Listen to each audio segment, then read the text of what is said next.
We gotta get started. We have a really busy day. So hey, what's up you guys? It's your girl Ashlyn. If you're new here, welcome. If you're not, welcome back. We got a lot going on today. Also, if you see me in the same clothes throughout the next couple of videos, no you don't. I have to film all of these at the same time because I'm moving. It's a whole thing. We don't have to talk about it, we don't have to worry about it, but just know that I'm moving. So the next couple of videos are gonna be they're gonna be what they end up being. Okay, anyways, don't look at these. Anyways, we're gonna talk about the 4 books that I read in the month of June. I know I said 4, but you know what, reading is reading. Reading is a hobby, so if I read 0 books, that's fine. If I read 50 million books, that's also fine. It's really just for my own personal enjoyment, and there's no need to be stressed out over a hobby, over reading books. So I read 4 this month. Ooh. It was just a really busy month. School, work, I've had to go home a couple times, and now I'm starting to pack and stuff, so I didn't go into a slump because I definitely wanted to read, but I found that like when I did have downtime to read, I just wanted to rot. So that's what happened. But the good thing about today's video is that it's gonna be short. Okay, so let's get started. So let me tell you what I did not read. I feel so bad because I wanted to read these so bad, but I just did not. So I did not read Say You Swear by Megan Brandy, The Cross by Emily McIntyre, Beautiful Carnage by Caroline Peckham and Suzanne Valenti. I did not read those just because I feel like for this month and just kind of how the month was turning out, these were a little more intimidating because they're a little longer. Everything else is like super small, super easy to read, and then also these were buddy reads, and the people I was gonna buddy read these with did not read these either, so they weren't top priority basically. Okay, so those are the 3 that I did not read, and I'm so sad. I will get to them eventually, just not for June, unfortunately. The first book that I read was King of Pride by Anna Wong. This is the 2nd book in the King of Sin series. I rated this 4 stars. I absolutely love this. I literally love Anna Wong with my entire being. I will read anything that she writes. I have King of Greed and King of Sloth left to read. I love her. I do. Follow Kai and Isabella. Kai is an heir to a company, and he is trying to get voted in for CEO, but he wants to earn his place. He's very prideful. He's very prideful on doing everything right and earning his spot as CEO. He meets Isabella, and she is a bartender at the Valhalla Club that he is a board member of. Anyways, and she has, I think, blue hair, purple hair. She doesn't have a natural color hair, and she has, like, you know, tattoos, and like she's different, and she's not like all the other girls, and they vibe really well together, but they are opposites attract, which I absolutely love. They're completely opposite people. He translates classic books into Latin for fun, to de-stress, and she vibes, you know. She's that girl. She's just quirky and fun and cute, and I don't know, they just worked really well together. It's like 2 puzzle pieces just clicked, and I loved it. They have really cute banter. I love them so much. They were really sweet. So because he is an heir to a company and she's a bartender, it is forbidden love, which I eat up every time. That is one of my absolute all-time favorite trips ever. Sorry, there's like I'm in front of my window and I'm pretty sure people can see me, so I feel awkward. Anyways, something about not being able to be together but loving and caring for each other so much that you'll be together anyway. Love, obsessed, and this book is full of that. But did it make it a 5-star was the 3rd act breakup. I thought it was a little stupid. Like, they just definitely could have talked it out and worked it out and just kind of, you know, they didn't have to break up because of it. So I was kind of like, but if it would have been literally anything else, this would have absolutely been a 5-star. I loved it. 4 stars, King of Pride by Anna Wong. I loved it, and I can't wait to continue the series. The next book that I read was With You Forever by Chloe Lisi. I don't know how to say that. Anyways, I give this book 3 stars. Okay, let's talk about it. This follows Rooney and Axel, and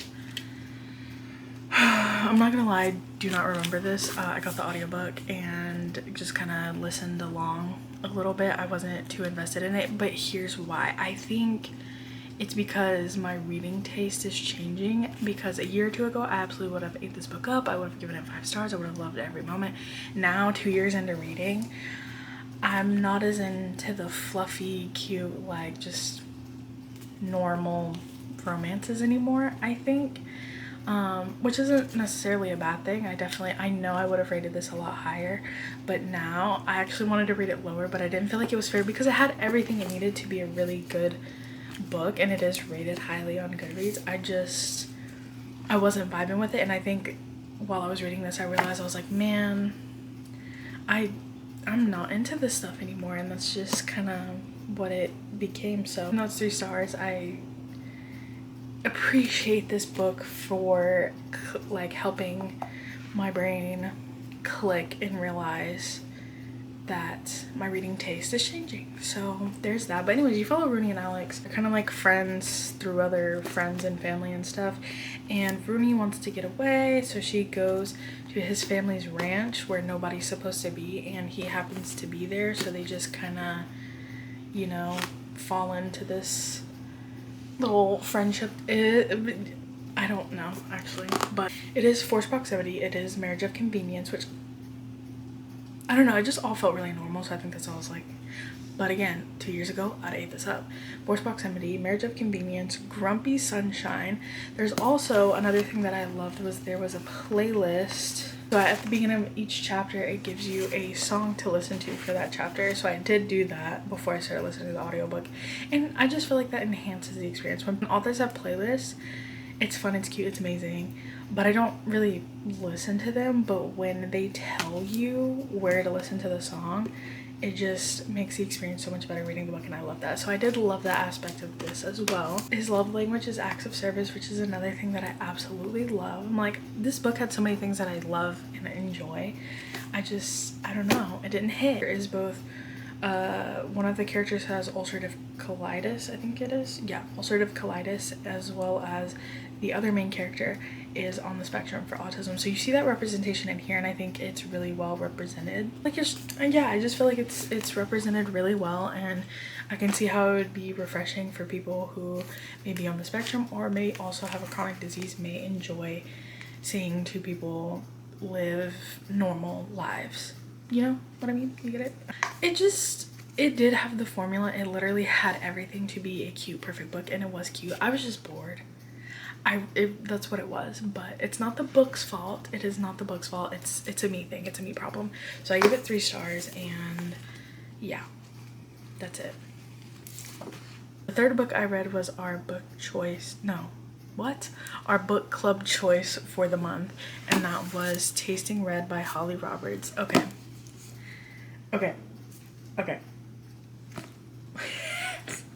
I'm just so like confused because I really like this book. I really like this book. I gave it 4 stars. If you've read it, you know. If you haven't,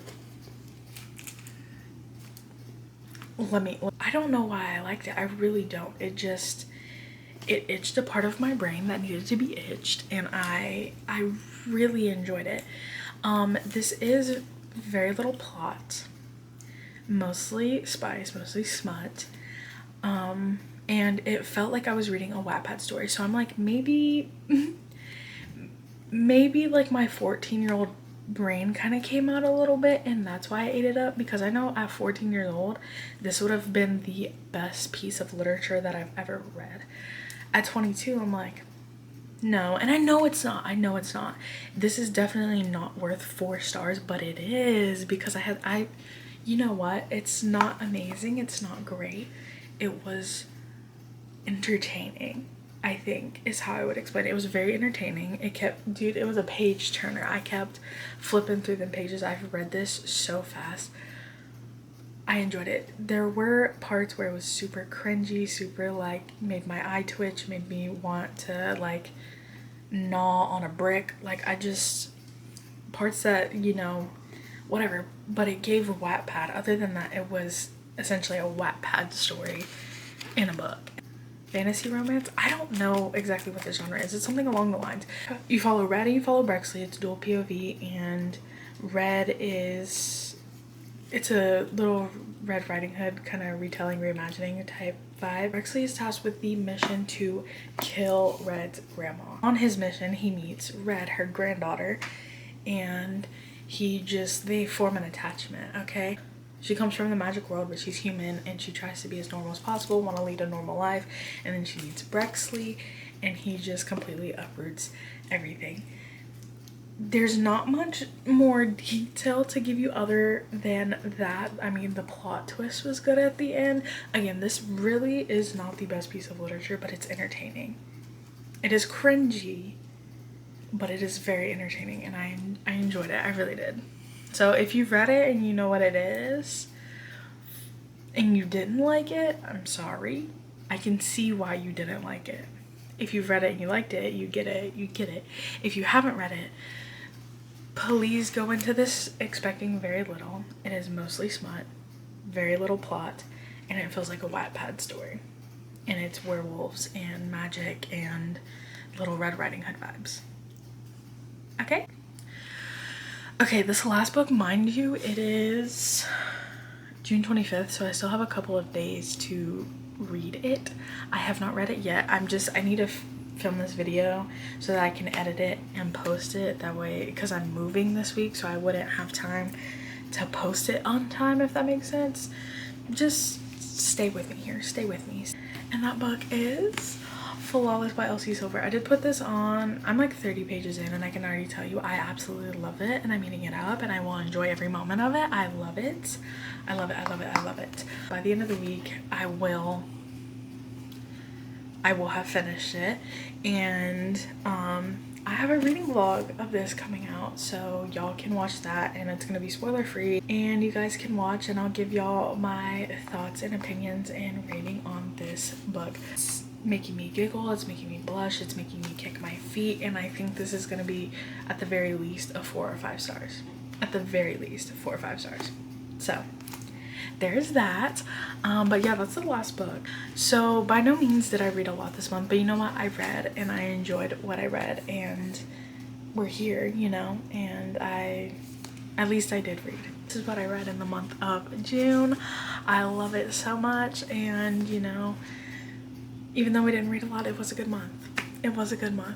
Alright y'all, that is it for today's video. Thank you guys so much for being here. Thank you guys so much for watching, and I will see y'all in the next one. Bye!